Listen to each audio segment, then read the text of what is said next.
Morning, Nicola. Morning. Nicola Bullen, thank you so much for joining us this morning. We are here, aren't we, at day 2 of the Health and Wellbeing yes. Work Conference. You have been a very busy person, which I'm going to let you fill me in on in a moment. But yes, we are here this morning to record a very quick episode for the Working Wellbeings podcast. So thank you so much for sparing the time. And yeah, as I said, I have noticed that you are a woman in demand here these 2 days, and you're wearing, you kind of wear several hats, don't you? I do, in your work. You're an occupational health specialist. So tell me, first of all, like what you do, all of the different hats, and then also a bit about what you're doing here at Health and Wellbeing at Work. So my day job is Associate Director for Occupational Health and Wellbeing at Nottingham University Hospitals. And then I have, I'm here in 2 capacities at the conference with 2 of my other hats. So the first one is as Deputy Chair of the NHS Health at Work Network.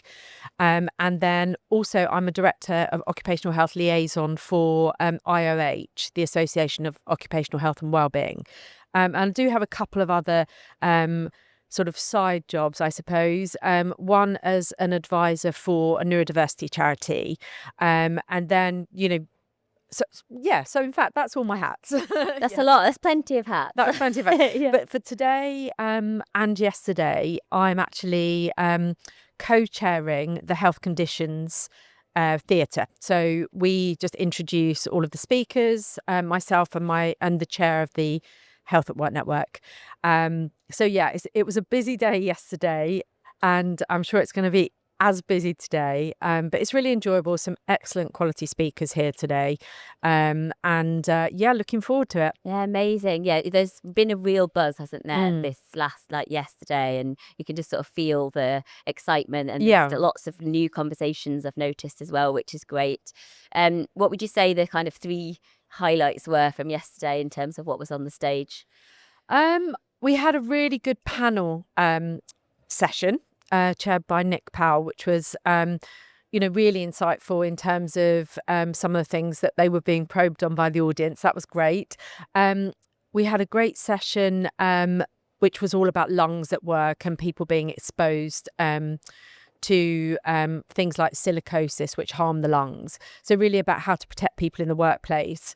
And then we had a session around workplace adjustments, which was sort of people living with long-term conditions and how we can make necessary adjustments for them to do their jobs better and be more supportive of those with difference, really. And there was a lot of audience engagement with that, particularly around neurodiversity, which clearly is a hot topic here this time as well. I mean, I know there's a whole session a whole studio which is all about neurodiversity, but it was definitely seeping into some of the conversations that we were having as well. Great. Yeah, I agree. It's so exciting, isn't it, to be being able to sort of talk so deeply about these things and really explore how that impacts on the workplace and our people and how we lead and support. So today, key kind of sessions that are going on. Oh gosh, now you're testing me off the top of my head. So we've got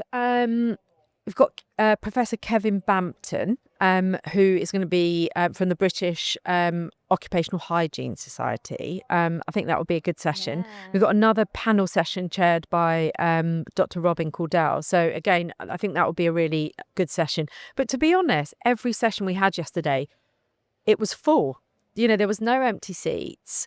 It feels like there's much higher levels of attendance this year. I don't know if it's just psychological, but we didn't have empty seats in our sessions at all. Yeah. We did have a little bit of a slip up through the day, a bit of a power cut Tech issues for 20 minutes, which put everyone into a flat panic. But actually, I think because it's so well organised, there was a bit of calm in the chaos as well. And actually, for 20 minutes, everyone was just got into a bit of a conversation with the person next to them. And it just sort of changed the vibe slightly. After that initial, oh my God, what are we going to do if it doesn't come back on? Everyone just relaxed into it. Yeah. And it was it was fine. You know, we managed to get the session done. So there was no gap between the sessions, which obviously just creates a little bit more energy for everyone. But I thought no, it was a good day. I thought that too about that little pause. It was almost kind of like quite a lovely little, maybe it was a PR stunt, who knows? Yeah, exactly. But there was lots of conversation going. There was small talk and chit chat, and I suppose that's really nice. And coming back to what's behind the Working Wellbeing's podcast is community, and I think that's whilst we're an online community, I think there's just such a place for bringing people together to have these conversations in person. Obviously that's not available to everyone. I mean, we both work in the NHS. It's tough to get time out, but to come together and speak in person and meet people and form relationships in person is really, really lovely opportunity. And yes, that's definitely felt here. So can I ask you, before I really want to ask you a bit about your career, because there's lots of people that listen to this podcast that are kind of coming, they might work in an organisation in occupational health or a wellbeing lead role. But actually, I think there's a lot of people that kind of come to this from an individual point of view. Yeah. So, but first, the NHS and this work, my feeling as having worked in the NHS now for a few years is that actually the NHS does this really well. So what? So you want me to tell you how I got here? Well, first I'd just be keen to hear, about your feelings around this work. There's what's happening in the NHS, right, and then how this sort of lives in other industries and sectors, and I guess I've just been, my reflection is I've been really impressed with how this exists in an NHS organisation. And okay, as an expert, love your thoughts.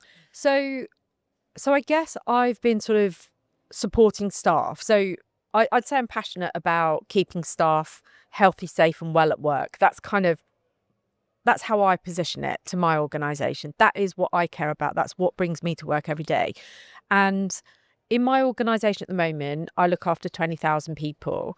And I take it personally that we do this well, because we've got people that have, dedicated their working lives to the NHS. And, I think sometimes they're not aware of how to keep themselves well. Oh, the irony, we all go into a caring profession, but actually the worst thing is that we don't look after ourselves as well as we look after others. So I mean, basically, occupational health in the NHS, I'd say there's quite a large number that have in-house services. Some trusts do outsource it to the private providers, but there is, I think when you're an in-house service, there's an opportunity to get really close to what's going on.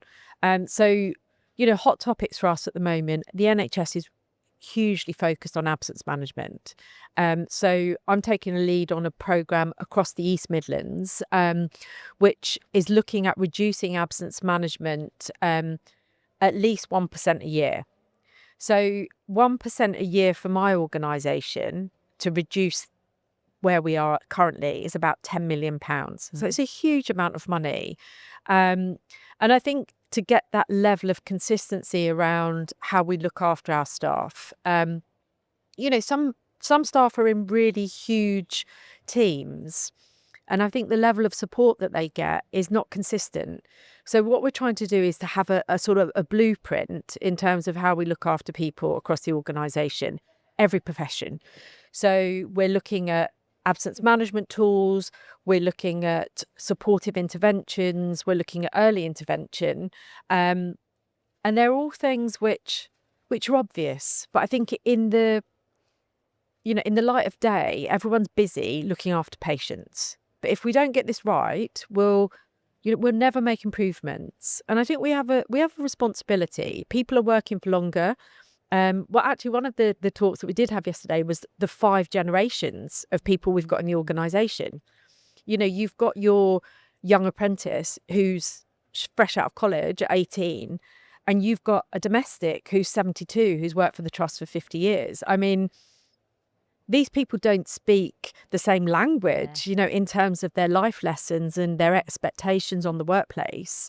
So that's an education for us and how people need to be supported in different ways. So I think one of the things that we always have to remind ourselves, I think, in the NHS is we try and do a lot via email and virtually.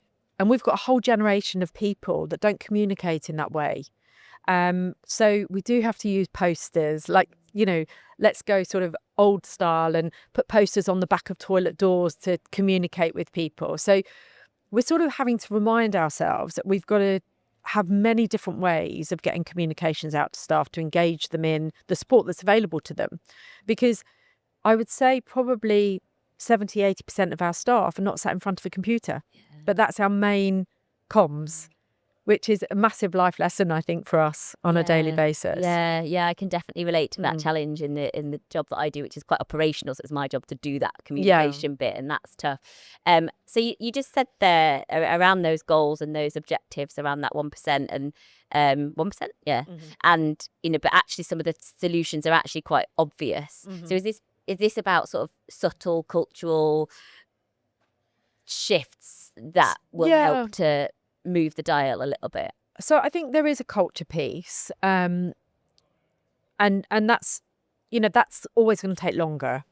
But there are things. So the awareness raising, I think, is really important. Making sure that there is the consistency across the organisation in terms of how people are being supported. Early intervention is really important, because if anyone is off work for a long period of time, they're less likely to come back. And we're still experiencing the hangover of COVID. That's something that will last for a long time. But we can't keep blaming COVID. We have to find a solution for that. So we're at the moment, we're in the early stages of this programme of work, really sort of tracking the reasons that people are off and seeing what else we can do. So, we're looking, certainly in my service, I would say that, I took on a traditional model, I would say, 12 months ago, which is when I started here at Nottingham. So we're looking at how we can put more of a multidisciplinary team in. So we're looking at vocational rehab, which, some occupational health services have. This is not new. But I think it would be new for our organisation. We're also looking at the early intervention piece and just really more supportive measures in how we outreach to staff. So we've changed up our wellbeing model. Historically, it was probably quite transactional, training and, just offering solutions. So what we're looking at now is we've got health improvement advisors that are out within the care groups. So, we've got one for medicine, one for surgery, one for women and children. They go out into the wards and departments and look at the individual nuances of those areas, see what kind of problems they're experiencing and what they can do to address the pain points, really. And that's been really well received. They also go out into the wards and departments and do health checks and try and pick up early if someone's got high blood pressure, right? What are we going to do about that? Where, can we talk to them about diet and exercise? And, again, these are people that know this stuff but don't do anything about it. So that's been really well received by the organisation. So really looking at how we can have more touch points with our staff members, again, not relying on email communication and advertising. Nothing really replaces just going and being visible, whether that's on a ward or in a team meeting. Just and it's a churn, isn't it? It's like it's not, you can't just do it as a one-off or as a campaign. It's kind of a constant presence, but that requires a team that's able to go and do that. It does, and it's a small team. I mean, like 20,000 people. We've got a wellbeing team of 5. So every trust has the same challenges because there's always a cost pressure. But we all know that investment in the health and wellbeing of colleagues definitely pays dividends in terms of not just attendance and reducing sickness absence, but also the quality of patient care that we can offer. And we've got to care for the carers. It's obvious, we all know it, but I think we've just got to translate that into action and bring it to life. And I want the organisation to take responsibility for change and for proactivity around how we support people. This episode is brought to you by Motorfinity. Motorfinity helps people working in frontline services access exclusive savings on a wide range of cars, with customers saving an average of £7,400. Exclusive deals, total transparency, and a smoother experience every step of the way. Yeah, love it. Well, we'll look forward to hearing sort of outcomes of how that project goes, and we could do another episode on the podcast and come and tell us. So let's chat a bit about you and your career. You mentioned before, this is coming from a place of just like your why in terms of what just lights you up and for work, supporting people and caring about them. And actually, I saw you before taking someone a coffee over on your stage. The sound guy, Poor sound guy stuck there for he's not moving for probably the next 8 hours. Yes. So I do try and take him a couple of coffees just to keep him sweet. I think I think these things are so important. That's very thoughtful of you, and I think it says a lot about who you are as a person. And so many people do this work because it's something that really they're passionate about. It's hard not to kind of have that emotional passion, isn't it, alongside this type of work. So tell us, how did this happen? How did you end up doing this? It's a bit random. How long have you got? So I'll summarise, because it is quite people will probably think it's very strange. So when I was at school, I didn't do particularly well at school, let's say. It just wasn't for me. It wasn't my happy place at all. And I went to see a careers advisor, and I said, one thing I'd love to do is I'd love to be a doctor. And I remember it to the day. Like, it honestly makes me feel a little bit choked. So she said, this lady said to me, people like you don't go to medical school. And I didn't really, I just went to a mainstream high school, and all it did was crush me in that moment. I didn't challenge, I was 15. But I guess it sort of set me on my path to the what next. And following a work experience from school, I sort of thought, it's never going to happen for me. I'm not naturally academic. And I think I came to life after I left school, really. So I went on a work experience in a bank, and I did really well. It was sort of like, I don't know, I found myself. I was at work experience for 4 weeks, got offered a job at the end of the work experience. So I didn't go to college. I went straight to work at 16, but actually very quickly realised that I was a square peg in a round hole. I worked in a high street bank, and then in that high street bank, we had some consultants come in, and they said, you should work in investment banking. You would love it. You've got the right levels of energy.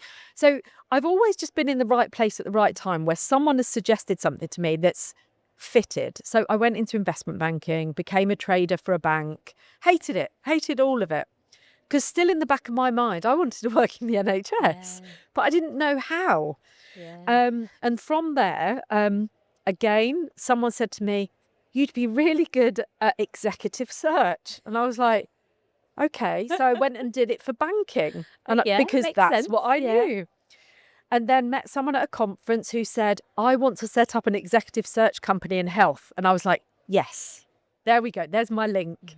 So I went and did that and this is over a lot of years. Okay. This is not just, so, I'm pretty old now. I've been working for 35 years. So, this has all happened over a series of years, but probably every 4 years there's been like a major event. And basically, I met with this entrepreneur who wanted to set up an executive search company in health, and so fell into that.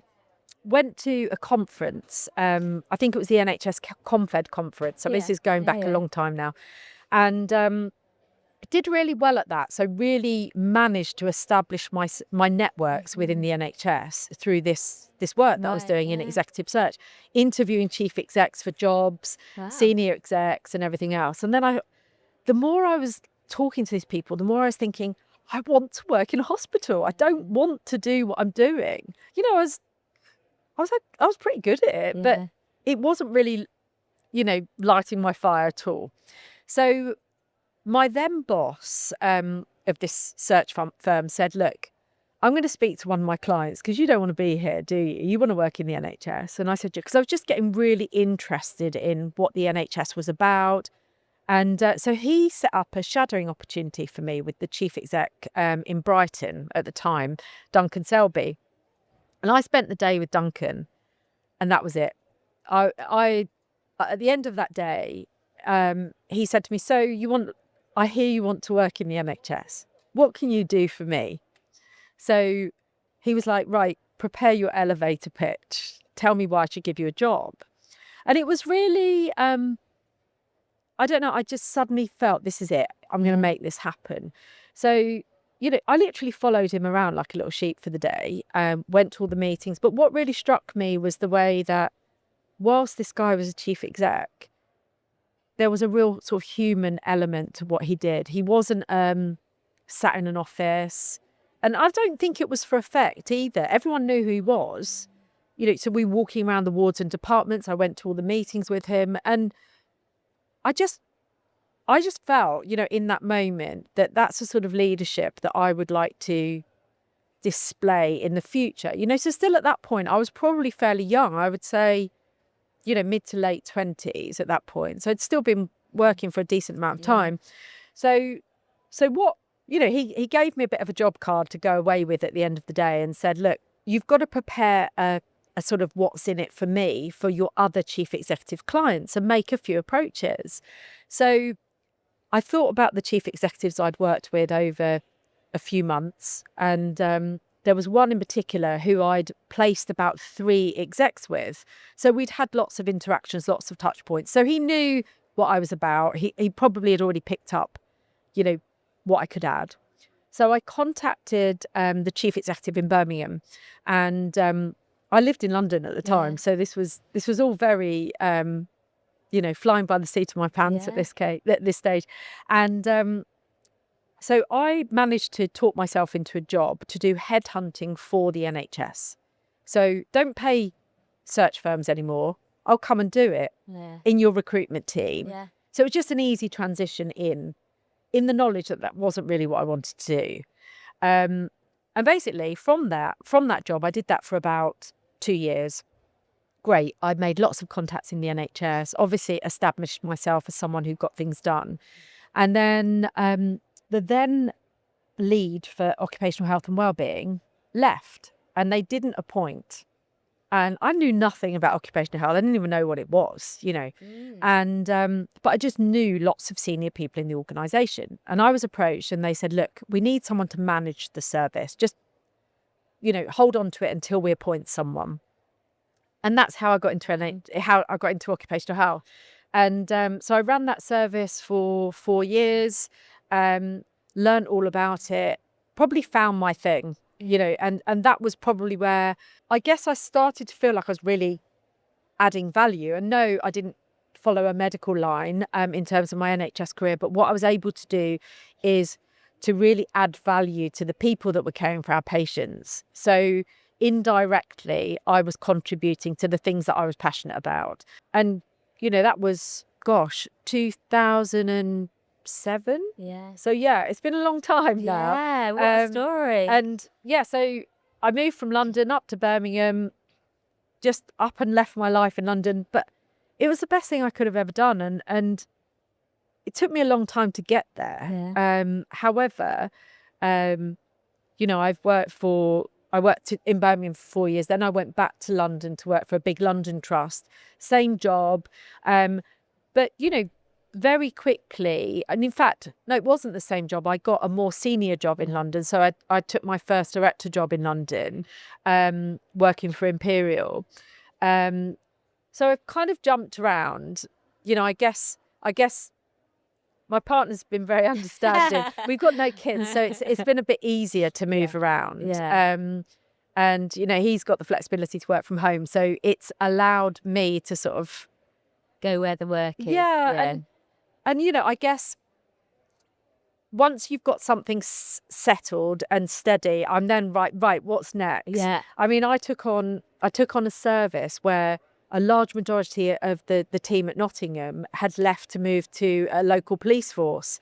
So the service was on its knees. Yeah. But didn't see it as a problem. I saw it as an opportunity to change how we did things, to look at the service that we were offering the organisation. And that's really exciting for me. Yeah. You know, I've been able through my jobs to get involved in some really interesting things, you know, and like things like this conference, you know, it's great to sort of see all the people you've worked with through your career. I mean, the amount of people I've bumped into here has been really exciting. I bet. It's interesting as well, isn't it? In an NHS career, sometimes it feels hard.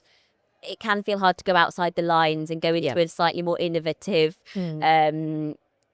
creative place where you're doing that bit that you see more in the private sector in terms of kind of how you network and how you connect. And it's, I guess, it's really encouraging to hear that you've made that part of your NHS career. I also love, I mean, the entry point is so novel, isn't it? That's not how often people get a job in the NHS. It is a bit random.